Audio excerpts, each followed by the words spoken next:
Toshkent shahar Yashnobod tumanidagi 227-sonli umumta'lim maktabida o'quvchi qizlarning huquqiy va tibbiy savodxonligini oshirish hamda ularni har tomonlama qo'llab-quvvatlash maqsadida davraga kel dugonajon ma'rifiy tadbiri bo'lib o'tdi.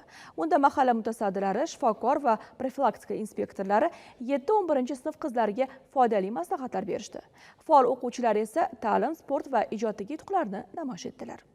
Qizlar tarbiyasi ularning salomatligi va jamiyatdagi o'rni har qachongidan ham muhim. Shu maqsadda 7-sinfdan 11-sinfgacha bo'lgan o'quvchi qizlarni qamrab olgan ushbu muloqotda mahalla faollari, shifokor hamda profilaktika inspektori yoshlarga turli yo'nalishlarda zaruriy tavsiya va ko'rsatmalar berishdi. Erkin va samimiy ruhda kechgan davrada har bir mutaxassis hayotiy tajribalari bilan o'rtoqlashib, o'quvchilarni qiziqtirgan savollarga batafsil javob berishdi.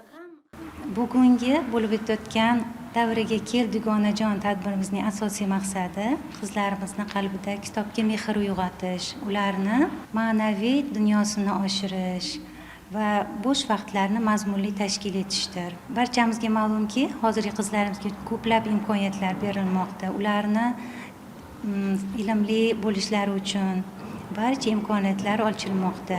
Biz ustozlar ularni, ya'ni shu yosh qizlarimizni kelajakda faol insonlar bo'lishda, kitobxon, ilmli, ziyoli bo'lishlarida o'z hissamizni qo'shmoqdamiz. Mana shu tadbirimiz ham mazkur ezgu tilaklarimga bir qadamdir ayta olaman. Barcha qizlarimizga omad, kelajakda esa kitob o'qigan qizlarimiz albatta baxtli ayollar safida turadi deb ayta olaman. Tadbirning eng hayajonli qismi esa tengdoshlar taqdimoti bo'ldi. Maktabning bilim, sport hamda san'at sohalarida sezilarli yutuqlarga erishgan faol o'quvchilar o'z muvaffaqiyatli yo'li haqida so'zlab berishdi. Bajarilgan ishlar va erishilgan natijalar taqdimoti tengdoshlarga haqiqiy ilhom hamda kuch bag'ishladi.